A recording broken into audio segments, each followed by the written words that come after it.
Vamos a estar mirando hoy los versículos del 27 al 34. Vamos a ver dos pasajes que están unidos.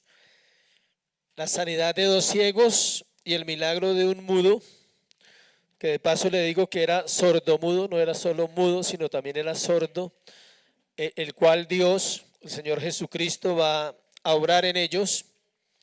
Mientras lo busca, Mateo 9, 27 al 34, recuerde que estamos en el libro de Mateo.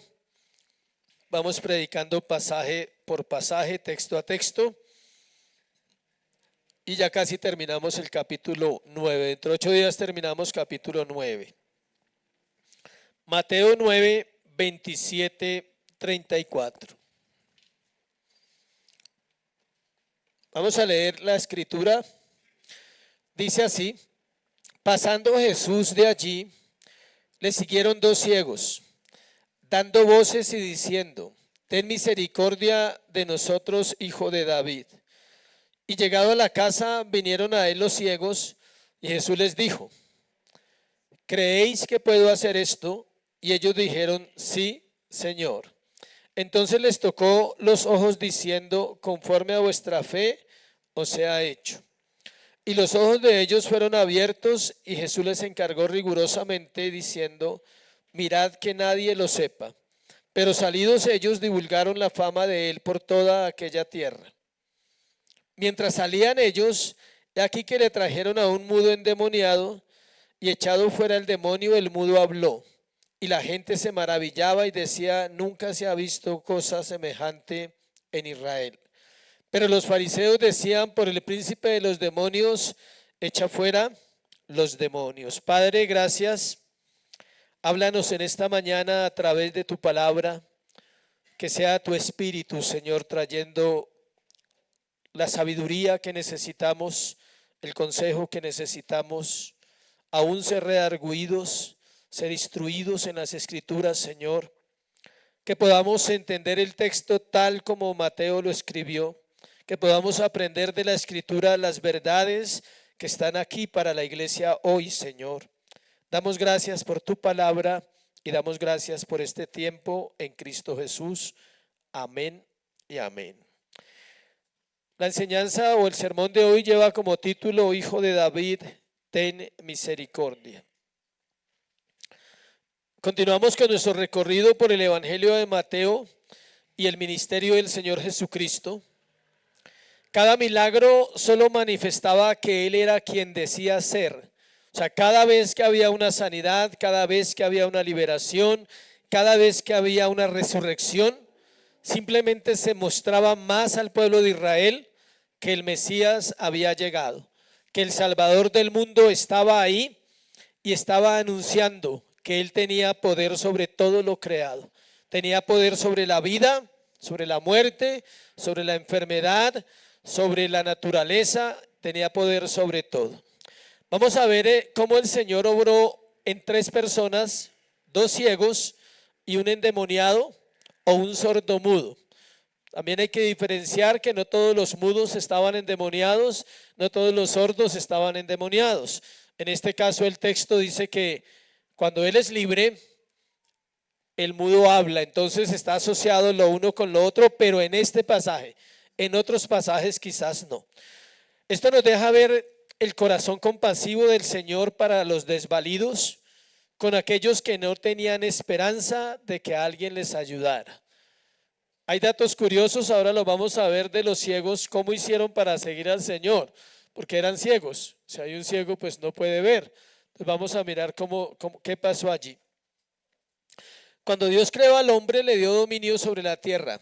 Adán fue rey de la tierra con pleno derecho de gobernarla bajo el mandato divino. A Adán se le dio autoridad para ponerle nombre a los animales, para cuidar de la creación, con una mente sabia y con la mente del Señor. Cuando Adán no ha pecado, él tiene absolutamente la mente del Señor. Cuando se le mostró a Adán, lo primero que él vio cuando Dios creó era un reino de luz, de belleza, de armonía, de salud, de felicidad, de bondad y gloria. Ese es el ideal. O sea, eso es lo que todos queremos, un reino así, de belleza, de luz, de armonía, de salud, de felicidad, de bondad y gloria. Pero cuando Adán peca, inmediatamente pierde su inocencia y también perdió la corona de dominio que Dios le había dado. Dios le dio dominio sobre toda la creación. Cuando él peca, pierde ese dominio inmediatamente. Y el pecado le permite, entonces el pecado de Adán le permite a Satanás usurpar el dominio del hombre y convertir ese reino de belleza en un reino de tinieblas. La belleza de la creación de Dios se corrompió por la fealdad y lo terrible que es el pecado. Se perdió la armonía, vino confusión y desorden, y entonces viene la enfermedad, que es lo que vamos a hablar hoy. La pérdida de la salud, viene la decadencia en el ser humano a través del tiempo, su felicidad se volvió tristeza, su alegría se volvió en dolor, su bondad fue cambiada por el pecado y la maldad, su gloria fue cambiada por culpa y vergüenza, el pecado volvió la vida del hombre en un camino hacia la muerte, y así ha sido desde Adán hasta hoy. Alguien dirá, pero yo qué culpa tengo, ¿sí? Yo no tengo la culpa que Adán haya pecado. Es el decreto de Dios, y una persona cuando madura en la fe entiende que en ese decreto nosotros somos culpables por el pecado de Adán, no porque lo cometimos, pero sí quedamos con el castigo que es la muerte, y en eso incluye la muerte física y para muchos la muerte eterna. Si solo dijéramos esto que estamos hablando, entonces no tendríamos que predicar, porque también tenemos que saber otra verdad que nos ayuda en lo que vamos a hablar hoy. Y es que tan pronto el hombre peca, Dios pone en acción el plan de redención en Génesis 3:15, el conocido protoevangelio. Dios le da una promesa al hombre y le dice: de la mujer nacerá uno que le aplastará la cabeza a Satanás, y a través de la simiente de la mujer yo estableceré mi reino otra vez y habrá esperanza para los hombres. Recordemos que estamos en Mateo y uno de los temas principales de Mateo es mostrar a Jesús como el Rey de reyes y el Señor de señores. Mateo es escrito para los judíos y por eso pusimos ese título: Hijo de David, ten misericordia. El Evangelio de Mateo comienza así. Si usted quiere ir a Mateo 1:1, vaya allá por favor. Mateo 1:1. Libro de la genealogía de Jesús, ¿hijo de quién? De David, hijo de Abraham. O sea, comienza reconociendo que Jesús, el Señor Jesús, viene de una línea real, que él es hijo de David. Entonces, por ser hijo de David es que rey. Todos los hijos de David fueron reyes en esa época. Entonces, por eso vamos a hablar desde ese punto de vista, cómo el rey le devuelve al hombre a través de la salvación, y en este caso a través de la sanidad, la posibilidad de volver a disfrutar de un reino que está presente y que podemos vivir nosotros como creyentes. Mateo capítulo 8 y capítulo 9, hay 3 milagros de sanidad, están en el 8 del 1 al 17. Hay 3 milagros de poder de Mateo 8 del 18 hasta el 9:17, y hay 3 milagros de restauración que están desde el 18 al 34. Allí el Señor conquista la muerte, la enfermedad y los demonios, mostrando así que no hay ningún ámbito y ningún área en este mundo que esté ajena a su poder. Los milagros de Jesús son credenciales bíblicas que muestran que toda la enseñanza del Antiguo Testamento tiene que ver con el Señor Jesucristo. Está diciendo que todo lo que profetizaron de Él se está cumpliendo en ese tiempo en que Él vino. En Mateo 9:27, que vamos a ver ahora, en la sanidad de los 2 ciegos, el profeta Isaías muchos siglos antes dijo lo siguiente: entonces los ojos de los ciegos serán abiertos, los oídos de los sordos se abrirán, entonces el cojo saltará como un ciervo y cantará la lengua del mudo, porque serán cavadas en el desierto y torrentes en la soledad. Isaías 35 del 5 al 6. El profeta anunció que cuando el Mesías viniera, Los ojos de los ciegos serían abiertos, los oídos de los sordos también, las bocas de los mudos, los cojos. Y otros pasajes también hablan de las resurrecciones y del poder sobre los demonios que el Señor iba a manifestar. Ahora, en este instante, sigue siendo igual. Dios sigue abriendo los ojos de los ciegos, Dios sigue abriendo los ojos de los sordos, Dios sigue sanando paralíticos y Dios sigue levantando muertos. Si no, mírese usted o al que tiene al lado y usted estaba exactamente igual. Tal vez no físicamente, porque la ceguera en este tiempo no es tan común como en esa época. Pero estoy seguro que hoy usted puede ver al menos por un ojito. Algo puede ver en el caminar con Dios. Usted dice, ahora veo un poquito la vida de la manera como debe ser. Ahora por lo menos oye. Y alguien decía, y los jóvenes aprenden a saludar. Alguien decía eso, aplica al tema. ¿Sí? Los jóvenes cuando son libres aprenden a saludar, aprenden a llegar a la casa y a obedecer. Vamos a ver entonces lo que el Señor tiene para nosotros a través de este sermón, entrando ya al texto. Y solo vamos a ver dos aspectos nomás, lo vamos a dividir en dos tal como está ahí, pero en el primer punto vamos a tocar otros subpuntos que hoy quisimos traer también en imagen. El público pidió imágenes, entonces dicen que les hace falta, que porque se pierden en el sermón, entonces vamos a atender esa necesidad. Lo primero que vamos a ver entonces es la curación de los dos ciegos, y eso está en versículo 27 al 31. Y le pusimos así, sencillo, la curación de los dos ciegos. Versículo 27. Dice, pasando Jesús de allí, hasta ahí vamos a mirar. ¿Dónde estaba? ¿Dónde estaba Jesús? En la casa de Jairo. ¿Sí? Es sencillo conectar, gramática, coma, punto y coma, oración, sintaxis, dicen por ahí, pero no vamos a complicarle el cerebro a usted con esas palabras. Entonces, pasando Jesús de allí, acaba de realizar el milagro de la resurrección de la hija de Jairo, le siguieron dos ciegos. Qué frase tan difícil de explicar. ¿Cómo dos ciegos siguen a alguien, no? Si ellos no ven. Le siguieron dos ciegos. Inmediatamente que el Señor sale de la casa de Jairo, los dos ciegos le siguieron. Es curioso esa frase, insisto, que fueran ciegos y pudieran seguir a alguien. Pero hay más detalle. Recordemos que había una multitud que le estaba apretando. Vamos hacia atrás. Cuando Pedro le dice, pero Señor, una multitud te aprieta y tú preguntas quién es el que te ha tocado. Y es cuando la mujer del flujo de sangre le tocó y sintió que salió poder de él.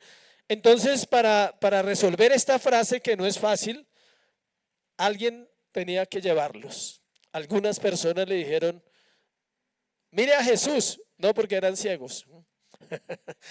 Mire a Jesús, no. Los ciegos tenían que haber ¿qué? Oído. Eran ciegos, pero no eran ¿qué? Sordos. Entonces lo más probable es que ellos escucharon el tumulto, la bulla, y entonces dijeron, llévenos, queremos ir a donde este Señor, donde el Señor Jesucristo. También recordemos entonces que ellos no están solos, porque la escena en la que estamos hay mucha gente.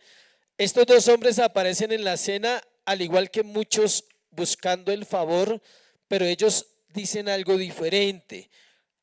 Dice que dando voces y diciendo, ten misericordia de nosotros, hijo de David. Un título para referirse al Mesías en los Salmos y muy conocido por los judíos. Es decir, estos hombres, qué interesante que sin ver, estaban dando por sentado que aquel que ellos estaban buscando era el Hijo de Dios, era el Mesías, era el Salvador del mundo, en este caso el Hijo de David. La ceguera era una enfermedad terrible y común en la tierra de Israel en los tiempos del Señor. Las causas de la ceguera eran múltiples: el calor, la luz del sol, el polvo y principalmente los malos hábitos de higiene en el pueblo. Escuche, todo eso producía ceguera. Todo ello contribuía a la extensión de la enfermedad que con frecuencia en un solo día podía destruir la vista. O sea, había gente que quedaba ciega en cualquier momento, porque las condiciones de vida no eran ni similares a lo que tenemos hoy. Hemos avanzado 2000 años, ahora ya hacen ojos, sí, ya pueden poner un ojo, una córnea, todo eso. En esa época, un mugrecito, y si usted quedaba, ¿a dónde iba? No, que se me metió un mugre, no hay médico, no hay oftalmólogo, no hay nada. Y me imagino que hacía como uno hace así, y alborotaba más el mugre, la tierra, no había pavimento, el viento, están cerca de un desierto, el calor, la temperatura es fuerte, es 48 grados hasta 52 grados, llegaba la temperatura en Israel. Entonces, la enfermedad era muy común. Había muchos ciegos en esa época. Yo diría que en esta también. Yo diría que en esta época hay más ciegos que en esa época, solo que en esa época eran físicos, ahora son ¿qué? Espirituales. El Señor sanó bastante. Si usted lee el Nuevo Testamento, y usted sabe que hubo hartas sanidades con los ciegos. Quizás hoy la enfermedad no es tan común. Siempre que veo dos ciegos, mi esposa le consta que siempre me asombro cuando veo dos ciegos. Cuando veo uno no me asombro, pero cuando veo dos siempre me hago esa pregunta: ¿cómo hacen? Y más cuando son pareja. Yo siempre le digo a mi esposa, le digo, ¿cómo será la vida de ellos? O sea, ¿cómo se pueden amar sin ver? O sea, ¿sí? ¿Y quién guía a quién? O sea, mira, no, ellos no usan esa palabra. Pero, ¿cómo conviven dos ciegos? ¿Cómo el uno le dice, no, es hacia allí, está allí, a la derecha, a la izquierda? No, la Biblia es muy clara, y yo siempre tengo esa curiosidad cuando veo sobre todo una pareja de ciegos, que los veo uno mucho en Transmilenio, y siempre me llega el texto: no puede un ciego guiar a otro ciego. Pero bueno, la misericordia hace que ellos vivan. Ahora, ya vimos las causas de qué cegaba a esas personas: el calor, el sol, todos estos asuntos. Pero también hay una causa principal hoy para la ceguera de la humanidad, y es el pecado. Él ciega la mente y el corazón del hombre. Mire lo que dice Efesios 4:18, acompáñenme allí, a Efesios 4:18, ya volvemos a Mateo. Efesios 4:18.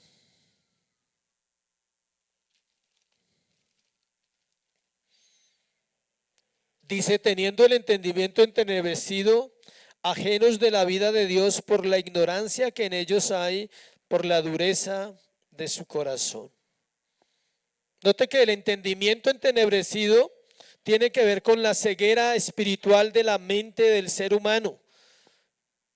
Satanás ciega el entendimiento de los incrédulos, dice 2 Corintios 4:3-4, para que la luz del evangelio no les resplandezca. ¿Qué quiere la gente? Perdón, ¿qué quiere el enemigo, el adversario? Que usted viva de cualquier manera, pero que no se acerque ¿a quién? Al Señor. Y usted puede vivir bien, escuche, puede tener buenas condiciones en este mundo, pero aún así puede estar ¿qué? Ciego. La presencia de Cristo en la vida de una persona puede despejar las tinieblas espirituales, porque Jesús dijo claramente en Juan 8:12: yo soy la luz del mundo, el que a mí viene ya no andará en tinieblas, sino que tendrá la luz de la vida. La luz de la vida es ¿qué? Cristo. Para estar separado de Dios se necesita estar ciego. Suena duro, pero todos los seres humanos que están separados de Dios están ¿qué? Ciegos. No unos, todos están ciegos. Y todos están sordos, y todos están paralíticos, y todos están muertos, y todos están enfermos en su corazón, y solamente cuando Cristo intervenga en sus vidas, ellos recibirán lo que necesitan para seguir adelante con sus propias vidas. Miren lo que dice: estos ciegos eran sinceros en su deseo de sanidad física, eran persistentes y perseverantes en su petición. Su petición glorificaba a Dios. Lo primero, estoy leyendo tres aspectos que vamos a ver. Eran sinceros en su deseo de sanidad física. Vamos a ver esa parte. ¿Por qué eran sinceros en su deseo de sanidad física? Porque ellos, llegando a la casa, versículo 28, vinieron a él los ciegos. Note que no los atendió en la calle como atendió a Jairo y a la mujer. Es diferente. ¿Se acuerdan que estaba con Jairo? Y dice que cuando iba para la casa de Jairo se atravesó ¿quién? Una mujer con flujo de sangre. ¿Dónde? En la calle. Aquí los ciegos iban detrás de Jesús. Parece que Jesús no los atiende en la calle por el texto o en el sitio donde él iba caminando. Y dice que vinieron ¿dónde? A la casa. ¿Cuál casa? Puede ser la de Pedro, porque Pedro vivía en Capernaum, o puede ser la casa de algún creyente. El hecho es que lo que dijimos la vez pasada, la casa de Jesús era Capernaum. Esa era su ciudad y allí estaba su casa. Es decir, tenía muchos lugares quizás donde llegar, pero no vamos a especular en saber exactamente en la calle 34 de Jerusalén. No sabemos, pero estaba en una casa y allí atendió a los ciegos. Vinieron a él los ciegos y Jesús les dijo: ¿creéis que puedo hacer esto? Y ellos dijeron que sí, Señor. Devolvámonos un poquito. Según el texto, ellos no han pedido nada. Solo han dicho: ten misericordia de nosotros, hijo de David. Ellos no han pedido nada. El texto no dice que ellos le dijeron: Señor, estamos cansados de ser ciegos, devuélvenos la vista porque tú eres Dios. Ellos no han hecho eso. Mire bien el texto y dice: ten misericordia de nosotros, hijo de David. El Señor les pregunta: ¿creéis que puedo hacer esto? ¿Qué? Tener misericordia. Es interesante que no están hablando de ceguera, nada. El Señor les dice: ¿ustedes creen que yo puedo hacer esto? ¿Qué? Pues lo que están pidiendo. ¿Y qué estaban pidiendo? Que el Señor tuviera misericordia de ellos. Imagínense que el Señor les diga: voy a tener misericordia de ustedes y a partir de esta hora ustedes son salvos, pero hubieran continuado ciegos. Podría pasar, porque el Señor les dice: ustedes no me pidieron que los sanara, que les diera vista. Ustedes me están pidiendo que yo tenga misericordia y yo soy misericordioso, entonces a partir de ahora son salvos. Entonces por eso Él les pregunta: ¿ustedes creen que yo puedo hacer esto? Y ellos dijeron que sí, Señor. Los gritos de los ciegos, ¿qué pasa si una persona no ve? Habla más duro. No sé si a usted le ha pasado, que a veces uno habla muy duro y uno no se da cuenta que está hablando duro. A mí me pasa constantemente. Los gritos de los ciegos fueron una confesión de su propia iniquidad delante de Dios. Esa frase tiene mucho para enseñar. Hijo de David, ten misericordia de nosotros. Usted y yo deberíamos orar así todos los días: Hijo de David, ten misericordia de mí, de mi corazón, de mi condición. Ellos están confesando en esa frase su iniquidad. Su grito era claramente reconociendo que Él era Dios. Conocían el estado desesperado de su necesidad y la incapacidad de sus propias posibilidades, así que procuraron abandonarse a la misericordia del Hijo de David.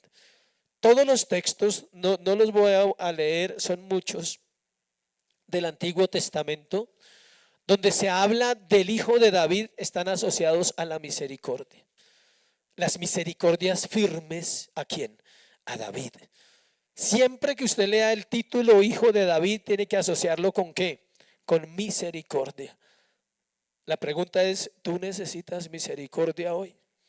Aunque seas creyente, aunque oraste esta mañana o no oraste, ¿necesitamos misericordia? Claro que sí. Esa es la primera vez que alguien llama a Jesús por ese título. De ahí en adelante se le designa de esa manera 6 veces en Mateo. La expresión es absolutamente ¿qué? Mesiánica. Lo segundo, eran perseverantes y persistentes. Según los relatos, los ciegos no le dijeron, apenas lo escucharon pasar, que salió de la casa de Jairo y había alboroto, ¿se acuerda? porque la niña resucitó. Imagínense la bulla. Resucitó una muerta, resucitó algo, el escándalo. O sea, aquí hay un escándalo por un chisme cuando roban a alguien. Imagínense cómo será en esa época una resurrección de la hija de un principal. Entonces ellos escuchan el ruido y tal vez por el ruido ellos dirían, él no nos escucha, entonces tienen que, ¿qué? Gritar. Entonces ellos dijeron, si quieres, pues ten misericordia de nosotros. Ya. No, así no. Era todo pulmón. Y yo no me imagino que gritaran una vez. Eran ciegos, acuérdense. Ellos gritaban a ver si alguien respondía, a ver si alguien respondía. Hijo de David, ten misericordia de nosotros. Muchas veces tuvieron que haberle dicho. Y lo curioso es que el Señor no se detiene.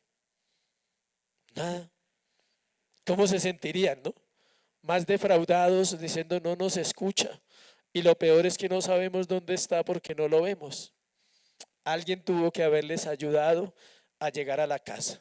Imagínense, a veces suena jocoso, pero es una realidad, tenemos que entrar al pasaje. Imagínense dos ciegos detrás de Jesús y Jesús entra a una casa. ¿Ellos vieron que entró? No. Otras personas tuvieron que haber visto que él entró a una casa y tuvieron que haber ayudado a entrar ¿a quién? A los ciegos. Dos, y él va adelante, se mete a la puerta y ellos no van a saber dónde entró. Es sencillo, alguien tenía que ayudarles. O sea que había alguien misericordioso al lado de ellos, ayudándole en ese momento. Por eso se dice que eran persistentes y ¿qué? Perseverantes. ¿Cuántos gritos tuvieron que dar? No lo sabemos. ¿Cuántas veces usted tiene que orar con esa oración? Hijo de David, ten misericordia de mí. Muchas, porque la necesitamos. Dice, esta es la primera vez que alguien lo llama así, hijo de David.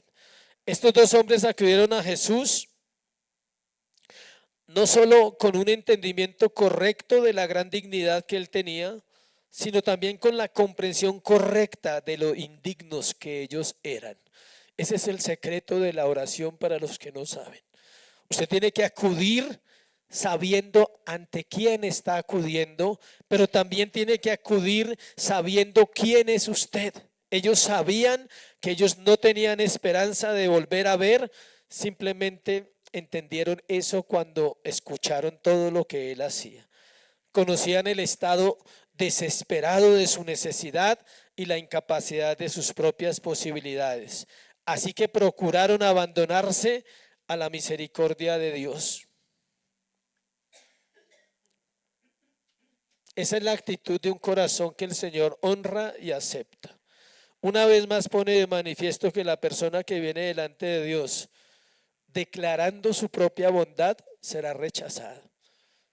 Si usted llega a orar como oraba el fariseo, usted va a ser rechazado. Si usted llega a orar como oraba el publicano, su oración va a ser oída. ¿Qué decía el fariseo? Señor, te doy gracias porque salvaste a la mejor persona del mundo que soy yo. Gracias, Señor. Por eso es que diezmo y por eso es que ofrendo. Y por eso es que leo la Biblia, porque pues tú me salvaste porque sabías mis capacidades. O sea, tú sabías que yo podía aportar al pueblo de Dios y obvio que no me ibas a dejar por fuera, por favor. O sea, sí. Tú sí sabes quién soy yo, ¿no? El mundo no sabe quién soy yo, pero tú sí sabes quién soy yo. ¿Sí? Hago oraciones, ayudo a los pobres, soy fiel a mi esposa, buen padre, buen ciudadano, pago los impuestos, Señor. Qué lujo que te llevaste, ¿no? Y el otro estaba allá en un rincón, porque la Biblia dice que él no se acercaba al templo, no podía porque era un gentil, un publicano. Y solamente con su cuerpo hacia la pared, allá hacia la espalda del templo, él decía, Señor, sé propicio a mí, pecador. No era más, no había otra oración. Las oraciones largas a veces son fastidiosas, ¿sí sabía? Cuando son hechas por religiosidad y por moralidad falsa. Las oraciones verdaderas la mayoría de veces son cortas, porque es tanta la aflicción en el corazón del pecador que solo puede decirle, Señor, ten misericordia de mí. Y vuelve y lo repite con un corazón quebrantado, Señor, ten misericordia de mí, no necesito más. Mientras usted se pone a pedir todo lo que pide, debería centrarse en decirle: Señor, solo ten misericordia. ¿Sabe qué incluye la misericordia? Todo. ¿Y sabe qué es la misericordia? Es eterna y es para siempre. Dura toda la vida. Se disfruta cada mañana. Es nueva cada día. Dice: nuevas son tus misericordias, oh Dios, cada mañana. Es tan grande la misericordia que el hombre la disfruta y nunca la conoce. La disfruta todos los días la misericordia. Cuando abre los ojos, la disfrutará el día de su muerte. Cuando parta con el Señor, tal vez la va a entender verdaderamente, decir: hoy entiendo tu misericordia de una manera clara y de una manera real.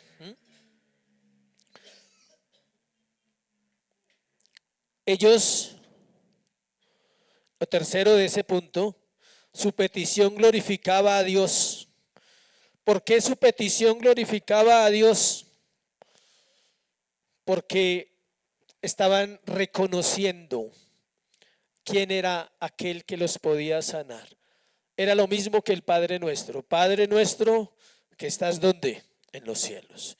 Ellos sabían que en Él estaba el poder para darles vista.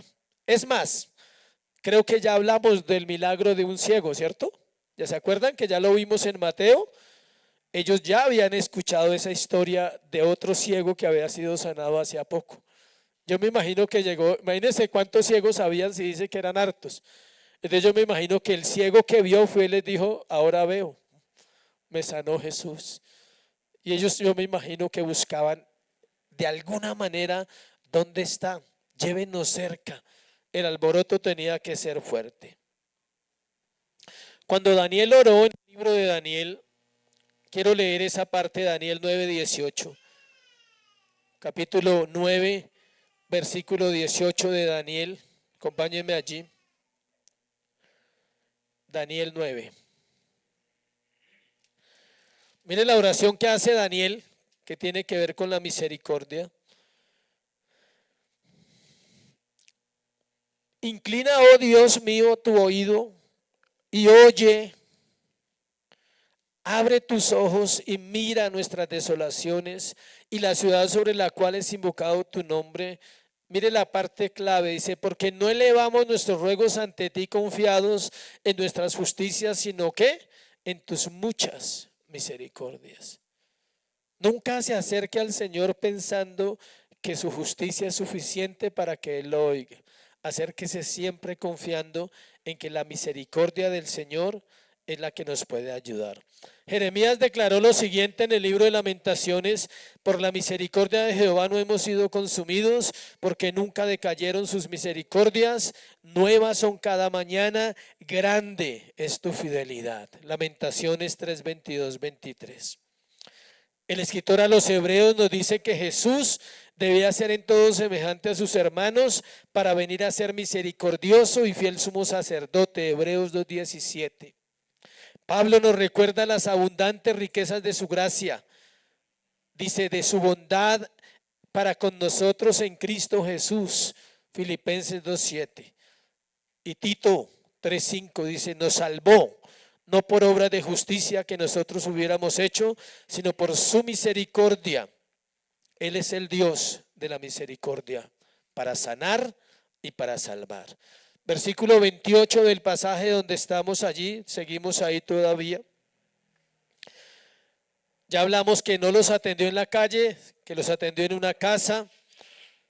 Vimos que Capernaum era su ciudad. Estoy haciendo un resumen de lo que ya hablamos. Les hace la pregunta: ¿creen que puedo hacer esto? Una pregunta extraña, ¿no? Pero era para probar su corazón. Es casi una pregunta cruel decirle a un ciego: ¿usted cree que yo puedo hacer esto? Porque pues es un ciego. Él no puede ver, él no puede reaccionar como una persona que sí ve, acercarse y decirle: sí, Señor. El ciego está acá.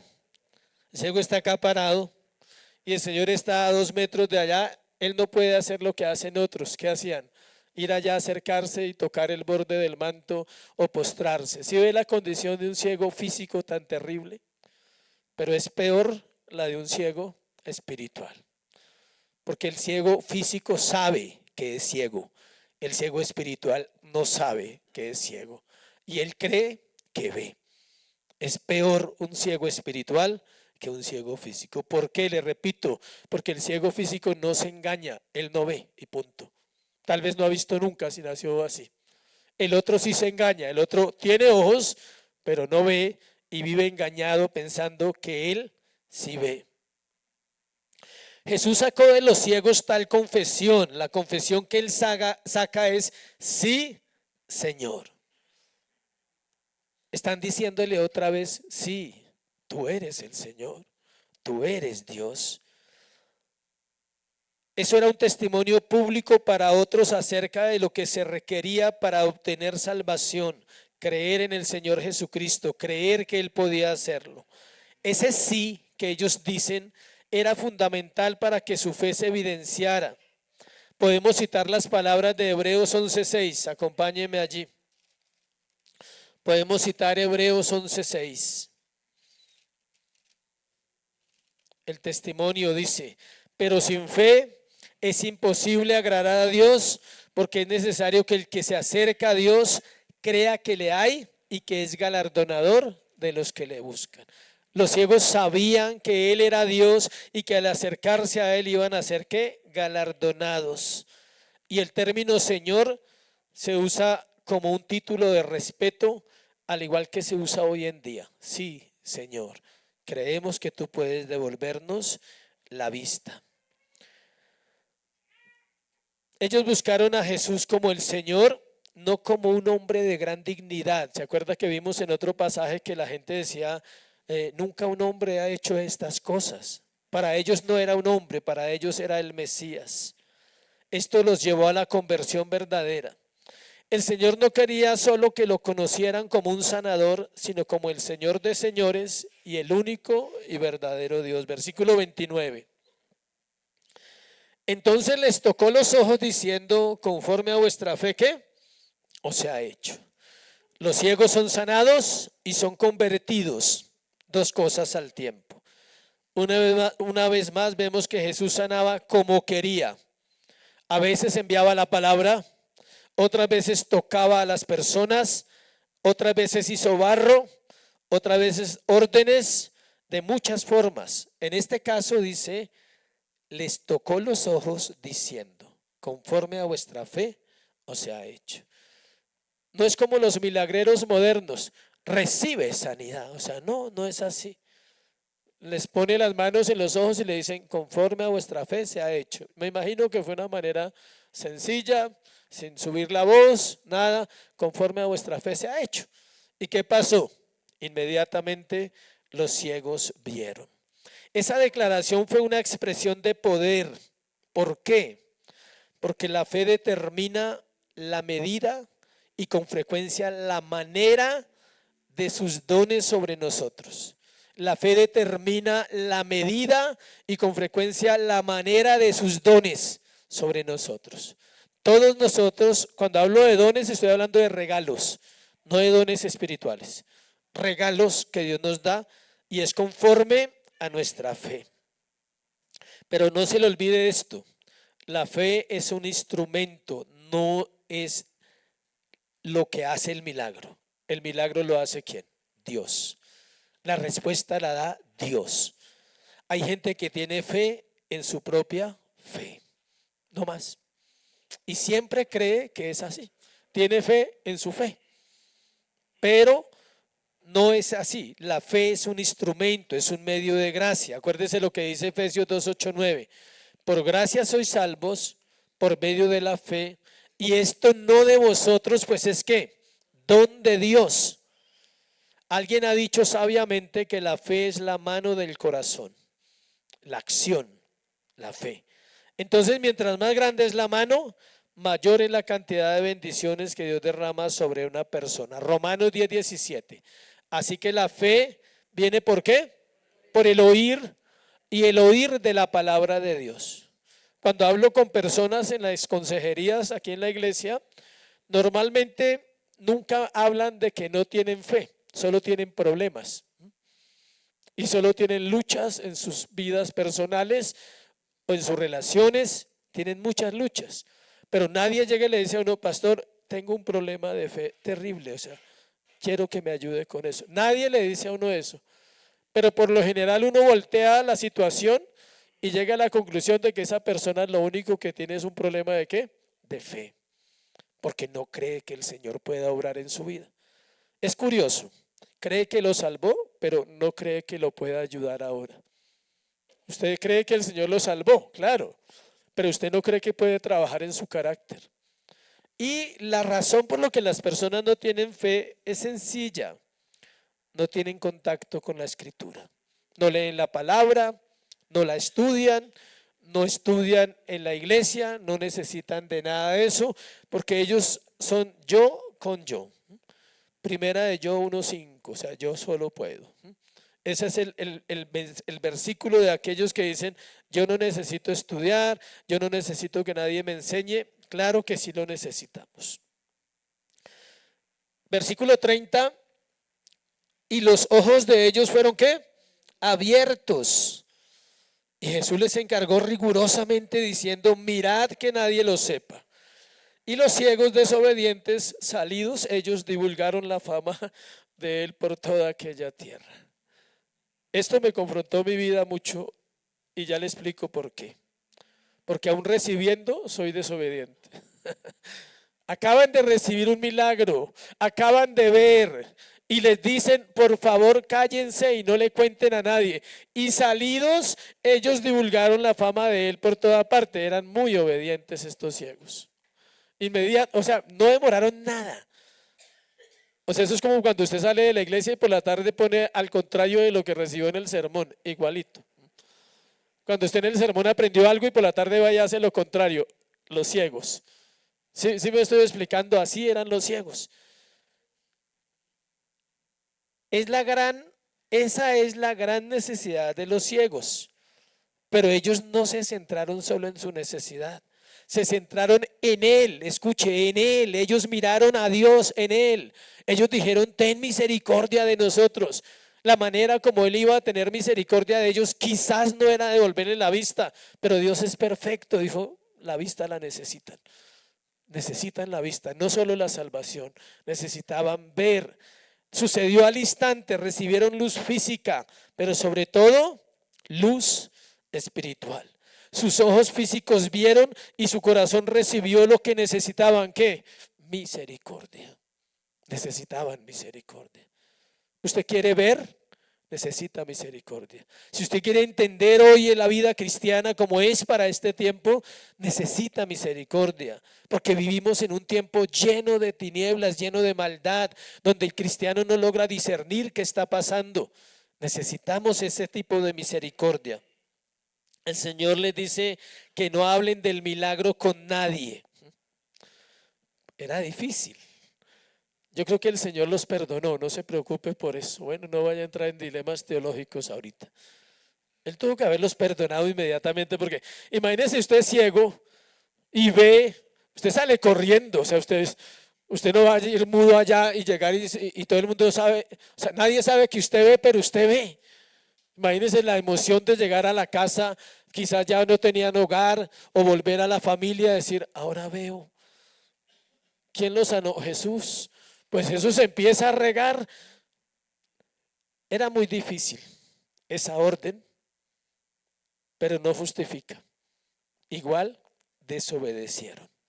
A veces desobedecemos aun cuando estamos recibiendo lo mejor del Señor.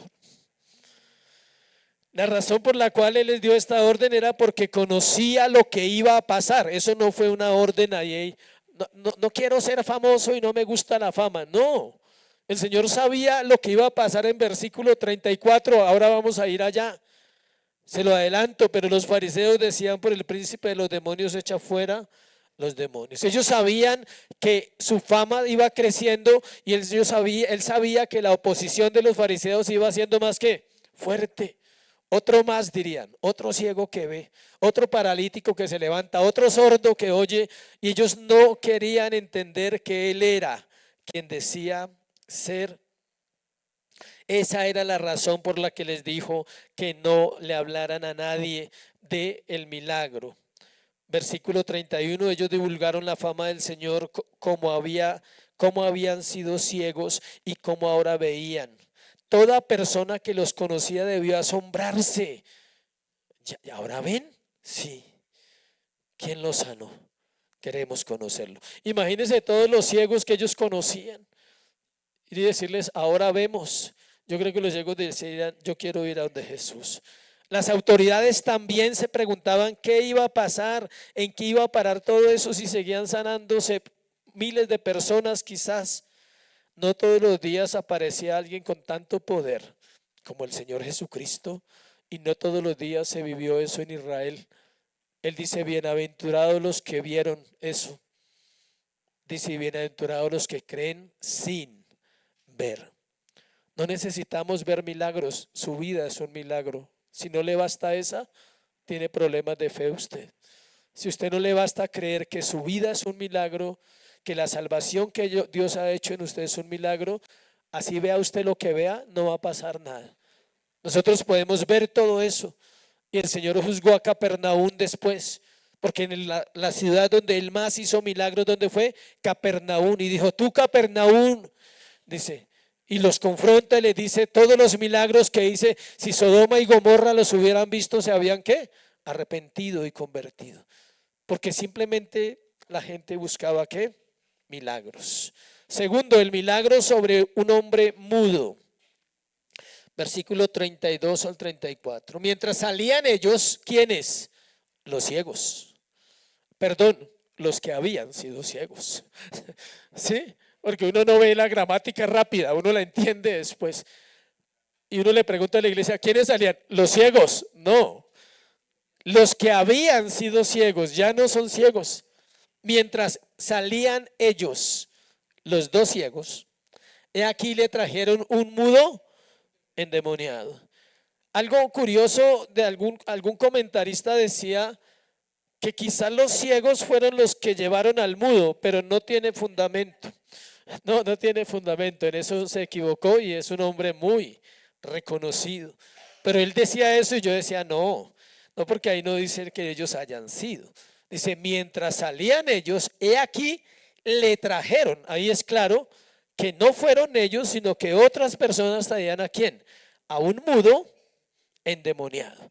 Aclaro, no todos los mudos están endemoniados, por si usted conoce alguno. Bueno, no, este es un caso particular. Dice, notemos la narración de Mateo. Los ex ciegos están saliendo y otros traen a un mudo endemoniado. Un hombre con dos problemas, porque hay mudos, pero no endemoniados. En este caso son dos asuntos. O sea, él no era solo mudo, sino que estaba endemoniado, entonces tiene dos asuntos que el Señor va a tratar en la vida de este hombre. El término que se usa en el griego para mudo es copón, con ph, copón. Su significado es sordomudo. En este texto, el significado de esa palabra mudo en griego significa sordomudo y endemoniado, es decir, poseído por espíritus malignos. Según un comentarista, el hombre es llamado endemoniado porque las enfermedades y las deficiencias eran atribuidas al poder de espíritus malignos. Hablamos en otro sermón, cuando vimos lo del endemoniado gadareno, que para los judíos todo era causa de ¿qué? De Satanás. O sea, si alguien estaba ciego, Satanás. Si alguien era paralítico, Satanás. Ellos tenían ese concepto, el cual no siempre era cierto. Evidentemente había una relación de causa aquí, porque tan pronto aquel hombre es librado de la presencia del espíritu maligno en su vida, la enfermedad que lo aflige desaparece. En este caso aplica que la enfermedad estaba asociada a algo demoníaco, a algo que tenía que ver con un demonio. Versículo 33, y echado fuera el demonio, el mudo habló. La gente se maravillaba y decía, nunca se ha visto cosa semejante en Israel. Dice, echando fuera el demonio, este hombre habla. Aquí está claramente demostrado que en este caso, le repito, porque vamos a ver otros endemoniados que no es el mismo caso, más adelante lo vamos a ver. sí está asociado a la parte espiritual. La posesión demoníaca hoy en día no se ve mucho, pero se va a ver un poquito más adelante. La escritura habla que al final de los tiempos vamos a volver a vivir una etapa muy parecida a lo que pasó en la época de Israel, para que la gloria de Dios sea manifiesta también, pero también porque va a haber mucho engaño. Acuérdense que una de las señales del final de los tiempos son los falsos milagros, las falsas señales. Entonces mucha gente también va a ser engañada. Y aclaro, las sanidades y los milagros que hace Satanás existen. O sea, no es un cuento, no es que no lo sanó, sí lo sana. Y sí puede obrar ese tipo de cosas como algo engañoso para que la gente siga creyendo y para que la gente no busque al Señor. Eso se ve y se va a ver más fuerte. Expliqué la vez pasada cuando hablamos del tema de los demonios que una cosa es un rebelde y otra cosa es un endemoniado. Son dos cosas diferentes, ¿sí? Si es la niña transformada en la casa porque no le dan el celular, ese no es un demonio, es una rebelde. Que hizo pataleta y chilló y botó baba, ese no es el demonio, es una rebelde que aprende a manipular.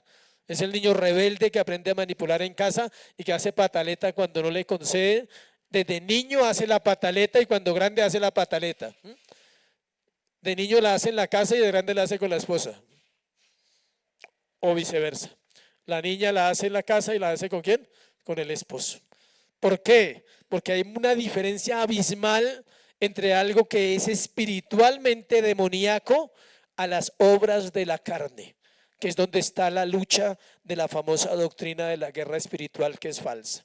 Si hay una doctrina de la guerra espiritual verdadera, claro, ¿se combate con qué? O, ¿la O de qué? Ah, bueno, ya saben como los niños, la O de obediencia. Así se combate la guerra espiritual. La otra guerra llama al adulterio demonio, llama a la fornicación demonio, llama a la mentira demonio cuando eso no existe. Yo no conozco ningún demonio que se llame mentira. Conozco mentirosos por las obras de la carne. Pero los demonios no tienen esos nombres. Entonces, cuando se confunden las dos cosas, simplemente caemos en un problema porque no podemos ayudar a las personas. Cuando una persona tiene problemas de pecado, debe ser confrontado su pecado. Y si hay casos, no podemos obviarlo tampoco, donde hay personas que sí realmente ya necesitan una intervención divina o una libertad espiritual que solo puede proveer ¿quién? El Señor Jesucristo. Satanás no puede contraponerse al poder del soberano. Mire lo que dice Mateo 12:29. Adelántese unas hojitas. Mateo 12:29 dice, porque ¿cómo puede alguno entrar en la casa del hombre fuerte y saquear sus bienes si primero no le ata y entonces podrá saquear su casa? Ese hombre fuerte está refiriendo al adversario. El Señor dice, ¿cómo puede usted luchar contra alguien si primero no lo amarra, no lo ata? El término atar no es amarrar ahí, es permitir o no permitir. En la Biblia, bíblicamente, el término atar que usan erradamente las iglesias para pelear contra los demonios significa permitir o no permitir. Y Dios permite que Satanás obre cuando él quiere hacer algo a través, lo utiliza también, pero también limita su poder en cuanto a lo que tiene que ver con la iglesia. No tiene poder, no tiene autoridad. La gente estaba atónita, boquiabierta, sorprendida. Decía, nunca se ha visto cosa semejante en Israel. No era solo ese milagro, era el poder de Dios haciendo muchos milagros, cumpliendo la obra profetizada. Isaías 29:18. En aquel tiempo los sordos oirán las palabras del libro y los ojos de los ciegos verán en medio de la oscuridad y las tinieblas. A veces no le ponemos sentido al texto. Mire cómo dice, piense en esta frase, como dice Isaías. Los ciegos verán en medio de oscuridad y tinieblas. Parece una contradicción, porque para usted ver necesita ver en la luz. Es decir, específicamente se está refiriendo a ciegos espirituales, no a ciegos físicos. De aquí se pegan los que erran en la interpretación de esos versículos del Antiguo Testamento para hacer campañas de sanidades. De ahí se pegan. Pero en ningún momento, porque el término dice claramente, los ciegos verán en medio de la oscuridad, no de la luz. ¿En medio de qué? De la oscuridad. Es decir, las tinieblas que están dentro del hombre, el hombre cuando está lleno de Dios puede aún ver que hay tinieblas en su corazón. Job decía, no pueden ordenar sus ideas porque están ¿en qué? Tinieblas. Y el mismo Job dice, hay tinieblas en medio de las tinieblas. Entonces, si alguien está en tinieblas, imagínense que hay tinieblas en medio de esas tinieblas. Es más denso, más fuerte. Isaías 35, 5, 6, ya lo leí, pero lo voy a volver a leer. Entonces los ojos de los ciegos serán abiertos, los oídos de los sordos se abrirán, entonces el cojo saltará como un ciervo, cantará la lengua del mudo, porque aguas serán cavadas en el desierto y torrentes, ¿dónde? En la soledad. Isaías 60, que no puede faltar cuando hablamos de luz y de tinieblas. Isaías 61. Levántate, resplandece, porque ha venido tu luz, la gloria de Jehová ha nacido sobre ti. Porque he aquí que las tinieblas cubrirán la tierra y oscuridad las naciones, mas sobre ti, iglesia, amanecerá Jehová y sobre ti será vista su gloria. Esto es para la iglesia. La iglesia es la única que puede tener luz en medio de un mundo lleno de oscuridad. Versículo 34 para terminar.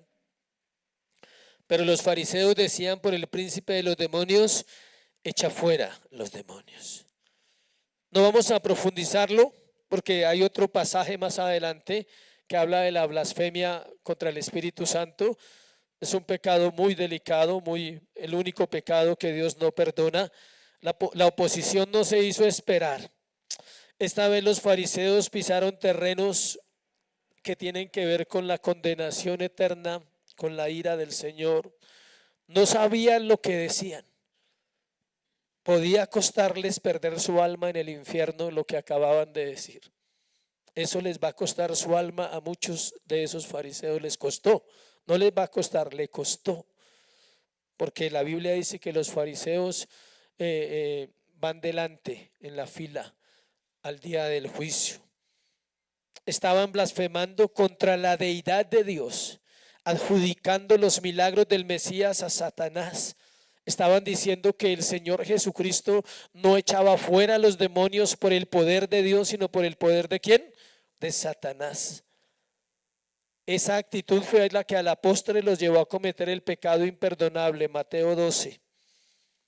Vamos a Mateo 12 para mirar qué pasó allí, que luego lo vamos a predicar. Entonces cuando lleguemos ahí vamos a ampliar este tema. Mateo 12. La blasfemia contra el Espíritu Santo.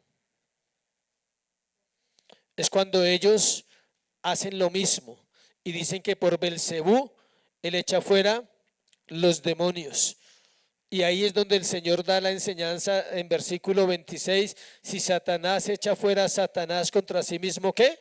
Está dividido.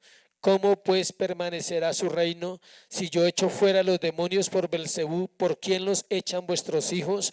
Por tanto ellos serán vuestros jueces. Versículo 28 de Mateo 12. Pero si yo por el Espíritu de Dios echo fuera los demonios, ciertamente ha llegado a vosotros el reino de Dios. ¿Se ve? Esto fue un error, y más que un error, fue un pecado terrible que ellos cometieron. Y a partir de ahí empiezan a hablar así. A partir de ahí empiezan a acusar a Dios ¿de quién? De blasfemia al Señor Jesucristo. El delito por el cual Él es condenado en la cruz del Calvario es ¿por qué? Blasfemia, porque Él dice que es Dios. Ese por, pero los fariseos decían ese por puede tener una función instrumental, es decir, por medio de, pero también puede tener una función asociativa en conexión con. O sea, ellos pueden estar diciendo por medio de Satanás o en conexión con Satanás, que es el príncipe de los demonios, él echa fuera a los demonios. Era algo muy grave, sigue siendo grave. Es decir, los fariseos acusan a Jesús de ser un agente de Satanás. Alguien a quien Satanás ha investido de poder. Esa fue la blasfemia contra el Espíritu Santo y sigue siendo un pecado imperdonable decir que Dios es Satanás. O sea, mucha gente se ha apartado de Dios, se ha ido al mundo, ha dejado de congregarse, vuelve a los pecados antiguos, pero pocos llegan a ese punto. Cuando una persona llega a ese punto, tal vez no tenga cómo volver a Cristo. Groseros, lujuriosos, inmorales, caen en un sinfín de pecados, pero no llegan ahí. Nunca llegan a decir que ese Dios que un día conocieron o que escucharon es Satanás. Dios los guarda aún de eso. Pero cuando una persona llega a ese punto es lo que se conoce como un apóstata, una persona que se perdió y que entre comillas uno cree que un día ¿qué? Conoció. Tal vez nunca nació y nunca fue hijo del Señor. Todo ciego, todo sordo, todo mudo, todo paralítico, todo muerto y todo condenado debe clamar: Jesús, Hijo de David, ten misericordia de mí. Y el que es misericordioso obrará en su soberana voluntad, dándoles un regalo: poder ver. ¿Qué necesita ver? El amor de Cristo y la gracia manifestada para la salvación. Que el día que usted le pregunten algo, usted pueda responder como respondió el ciego: yo solo sé una cosa, que estaba ciego y que ahora veo. Ese ciego no contó quién lo había sanado, para que sepan. Porque a él le preguntaron: ¿y quién lo sanó? Dijo: no sé, no lo veo por ahí, no me acuerdo. Los otros sí fueron a contar. Pero nosotros sí podemos testificar. La orden para nosotros no es esa para los que están en silencio. Para todos los ciegos o que eran ciegos y que estábamos sordos y muertos, la orden: no se tome esa palabra, no es para usted. Bueno, esa que está diciendo ahí de Mateo, no diga: uy, el Señor hoy me habló, preciso necesitaba ese versículo. Yo necesitaba el versículo 30. Sí, el Señor me dijo que no le hable a nadie, que no divulgue que Él me salvó. No, la orden para nosotros es al contrario: ve a los tuyos, ve y diles que hay un Dios que sana, que hay un Dios que restaura, que hay un Dios que liberta, que hay un Dios que da vida, que sigue obrando en este tiempo. Esa es la orden para la iglesia hoy, que hay un Dios lleno de misericordia para nosotros. Amén.